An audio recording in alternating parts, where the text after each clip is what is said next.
எல்லாருக்கும் வணக்கம். நம்ம இன்னைக்கு எதை பத்தி பார்க்க போறோம்னா சுடலமாடன் வசியத்தை பத்தி தான் நம்ம இன்னைக்கு பார்க்க போறோம். அதாவது மாடன் வசியம்ன்றது தனியா இருக்கு, பொதுவான மாடன் வசியம்ன்றது இருக்குது. நாம இன்னைக்கு பார்க்க போறது சுடலமாடன் வசியத்தை பத்தி தான் நம்ம இன்னைக்கு பார்க்க போறோம். சுடலமாடன் யாருன்னு பாத்தீங்கன்னா இந்த மயானத்துக்கு அதிபதினு சொல்லுவாங்க இந்த சுடலமாடன் சுவாமியை. அவரை நம்ம எப்படி பூஜை பண்ணி எடுக்க போறோன்றதான் பார்க்க போறோம். பாத்தீங்கன்னா இவரை நீங்க பாத்தீங்கன்னா எந்திர முறைப்படியும் எடுக்கலாம், இல்லைன்னா சில முறைப்படியும் இவரை நம்ம சித்தி பண்ணி எடுக்கலாம். இப்போ நீங்க பாத்தீங்கன்னா மத்த ஒரு பூஜை பண்றீங்கன்னா அது சைவ முறைப்படி போட்டு நம்ம எடுக்கலாம். அப்படி எல்லாம் பண்ணலாம். இப்ப காளியை கூட நீங்க சைவ முறையில போட்டு கூட நம்ம பூஜை பண்ணலாம். ஆனா இந்த மாடனை பொறுத்த வரைக்கும் நீங்க பாத்தீங்கன்னா சைவ முறைப்படி நீங்க எடுக்கவே முடியாது. ஃபுல் அண்ட் ஃபுல் பாத்தீங்கன்னா நீங்க அசைவ படையல் மட்டும்தான் போட்டு பூஜை பண்ற மாதிரி இருக்கும்.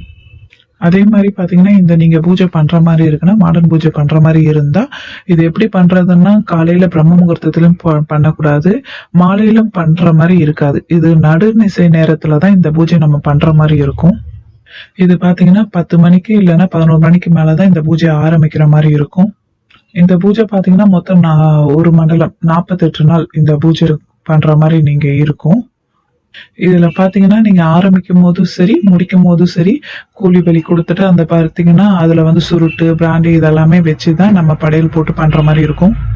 ஆனா எனக்கு டெய்லி பலி கொடுக்க முடியும், இந்த மாதிரி படையல் போட முடியும்னா ஆனா நீங்க டெய்லி கூட கொடுக்கலாம். பாத்தீங்கன்னா இப்ப பாத்தீங்கன்னா நம்மளால பாத்தீங்கன்னா டெய்லி ஒரு கூலி வாங்கி பலி கொடுத்து படையல் போட்டு இந்த மாதிரி பண்றதுக்கெல்லாம் நிறைய பேரால முடியாது. அதனால பாத்தீங்கன்னா நீங்க பூஜை ஆரம்பிக்கிற அன்னைக்கும் முடிக்கிற அன்னைக்கும் மட்டும் படையல் போட்டா போதும்.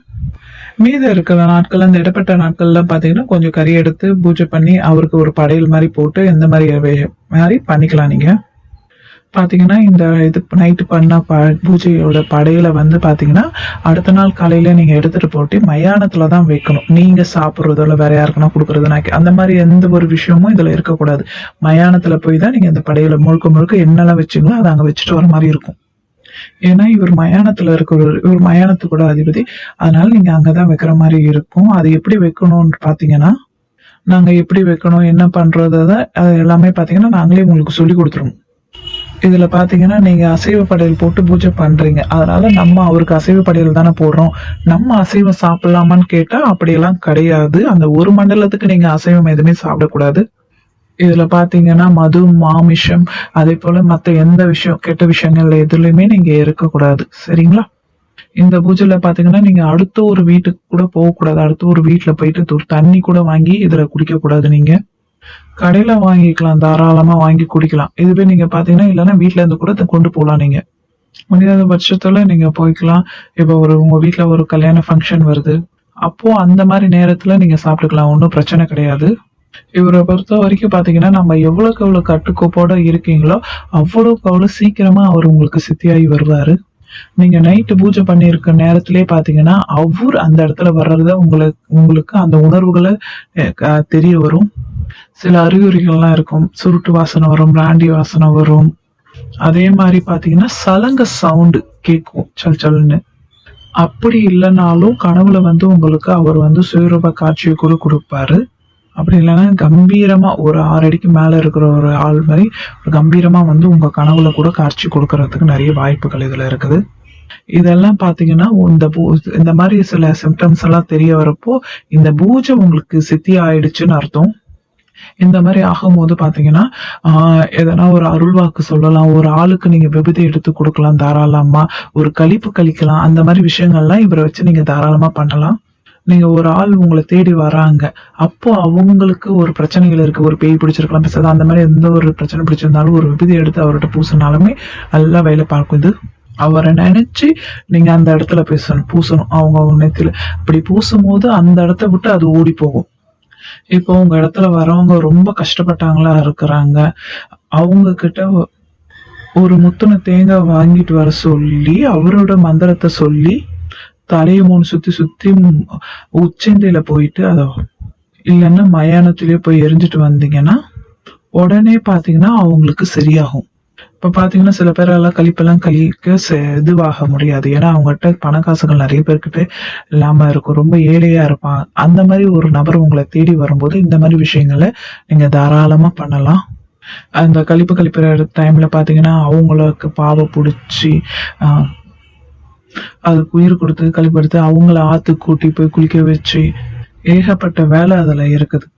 அதனால அந்த மாதிரி முடியாதவங்களுக்கு இப்படி ஒரு ஈஸியா வச்சு நம்ம இவரை வச்சு பண்ணிட்டு போயிடலாம்.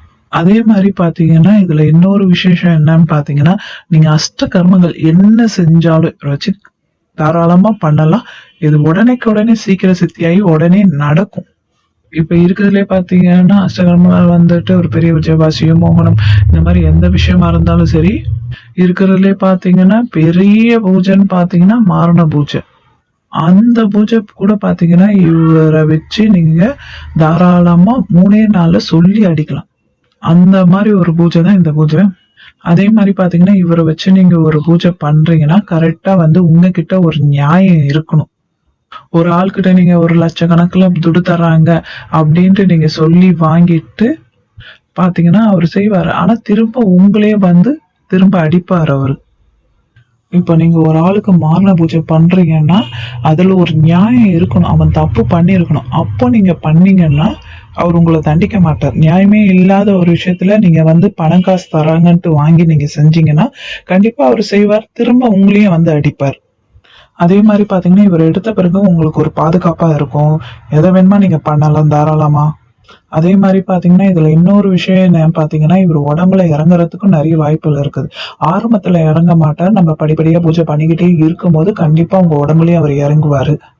உடம்புல இறங்கிட்டாருன்னா முழுசாதான் இருக்கும். உடம்புல இறங்கினாலுமே அவரோட அனுகிரகம் உங்களுக்கு முழுசாதான் இருந்துகிட்டு இருக்கும். அவர் பாதுகாப்பு எப்பவுமே உங்க கூடயே தான் இருக்கும். இவரை வச்சு கண்டிப்பா நீங்க எதை வேணாலும் செய்யலாம் தாராளமா. மெயினா பாத்தீங்கன்னா இது கம்பல்சரி பாத்தீங்கன்னா 48 நாள் பூஜை கண்டிப்பா நீங்க பண்ணியே ஆகணும். அதே போல பாத்தீங்கன்னா நீங்க இப்ப ஒரு வாரம் பண்றீங்க, ஒரு 10 நாள் பண்றீங்க நைட்டு நடுநிசை நேரத்துல, அதுக்கப்புறம் என்னால முடியல நான் பூஜை டைம் மாத்துறேன் அப்படின்னா கண்டிப்பா இது அவர் சித்தியாகி வரமாட்டாரு. கரெக்டா நம்ம பண்ணணும் இவருக்கு மட்டும். இவரை பத்தி எடுக்கிறீங்கன்னா நீங்க எந்திர முறை எடுக்கிறீங்கன்னா எந்திரம் தாயம், அப்புறம் வந்து பாத்தீங்கன்னா சுடல மரம் அவர் எது கொண்டார தாயம், அப்புறம் படிக மாலை, இது எல்லாமே எல்லாமே உங்களுக்கு நாங்களே ரெடி பண்ணி கொடுத்துருவோம் செட்டா. அதே மாதிரி பாத்தீங்கன்னா நீங்க இவரை வந்து சிலையா எடுக்கிறீங்க பாத்தீங்கன்னா அதுல வந்து பாத்தீங்கன்னா தாயத்து மண்டோட்டு மாலை, அதுல வந்து பாத்தீங்கன்னா இதுல பாத்தீங்கன்னா உத்திராட்சி மாலை கொடுக்க மாட்டோம். மண்டோட்டு மாலை படிக மாலை இது எல்லாமே நாங்க உங்களுக்கு செட்டா கொடுத்துருவோம். அதுல பாத்தீங்கன்னா நாங்க யாகம் வளர்த்துதான் உங்கள்கிட்ட ஒப்படைச்சு நாங்க கொடுப்போம்.